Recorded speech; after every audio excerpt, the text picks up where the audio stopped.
రాబోయే ఎన్నికల దృష్టిలో ఉంచుకొని మరోమారు ఉత్తరాంధ్ర ప్రజలలో ఓట్లు కొల్లగొట్టడానికి జగన్మోహన్ రెడ్డి గారు విశాఖ రాజధానిగా ఉంటుంది, రేపు ఎన్నికల తర్వాత ఇక్కడి నుంచే ప్రమాణ స్వీకారం చేస్తాను, క్యాపిటల్గా కూడా ఎగ్జిక్యూటివ్ క్యాపిటల్గా కూడా దీన్ని కొనసాగిస్తామని చెప్పి ఆయన మళ్ళీ ప్రకటించారు.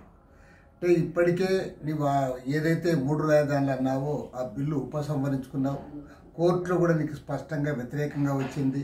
నీవు అక్కడ అమరావతి రాజధాని అభివృద్ధి చేయలేకపోయావు. మరోవైపు కర్నూలులో న్యాయ రాజధాని చెప్పి కనీసం హైకోర్టు అక్కడ పెడతాననే కూడా ఢిల్లీకి ప్రపోజల్ కూడా పంపలేకపోయావు. ఆ రకంగా రాయలసీమ ప్రజలను మోసం చేశావు, అమరావతి ప్రజలను నిట్ట నిలువునా ముంచావు. మళ్ళీ ఇప్పుడు ఉత్తరాంధ్రలో ఓట్ల కోసం విశాఖ రాజధాని డ్రామాలు ఆడుతూ ఉన్నావు. నీవు 5 ఏళ్లలో ఏమి చేయలేకపోయినావు.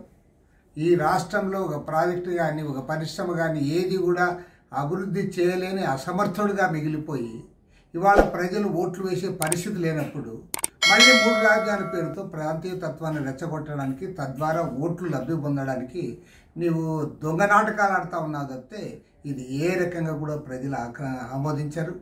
ఎందుకంటే దాదాపు గత 4 సంవత్సరాలుగా అమరావతి రైతులు అక్కడ పోరాటం చేస్తూనే ఉన్నారు. రాష్ట్ర ప్రజలందరూ కూడా అమరావతి రాజధానిగా ఉండాలని కోరుతూ ఉన్నారు. నిజంగా నీవు చెప్పే దానిపై నీకు ఏమాత్రం చిత్తశుద్ధి ఉన్నా నీవు 3 రాజధానులు అజెండాలో పెట్టు, నీ ఎన్నికల మేనిఫెస్టోలో పెట్టి ఆ పేరు మీదుగా ఓట్లు అడుగు, మళ్ళీ నీకు అధికారం వస్తే ఖచ్చితంగా నువ్వు పెట్టుకోవచ్చు. కాబట్టి ఏమంటే గతంలోనే నీవు మోసం చేశావు. అంతకుముందు ఏనాడు 3 రాజధానులే 2019 ఎన్నికలకు ముందు మాట్లాడలేదు.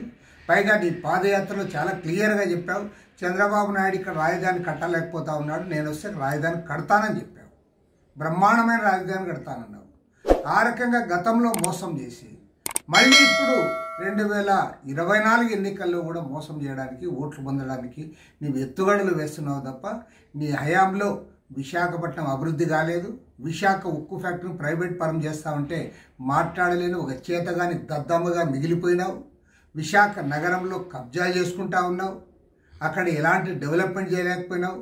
కనీసం ఒక స్కూల్ కట్టాలా, ఒక కాలేజీ కట్టాలా, నువ్వేమీ చేయాలి. ఆంధ్ర యూనివర్సిటీ అంతా సర్వనాశనం చేశావు. విశాఖ అభివృద్ధికి కూడా నీవు ఒక ఆగర్భ శత్రువుగా తయారైనావు. కాబట్టి ఏమంటే రాష్ట్రంలో అభివృద్ధి ఎక్కడా జరగడం లేదు. 3 ముక్కలాట ఆడి మళ్ళీ ఓట్లు పొందాలని చెప్పి పగటి కళ్ళు గంటా ఉన్నావు. ప్రజలు అన్నీ కూడా గమనిస్తూ ఉన్నారు. తప్పకుండా రాబోయే ఎన్నికల్లో నీకు బుద్ధి చెప్తారని చెప్పి కూడా స్పష్టంగా ప్రకటిస్తారు.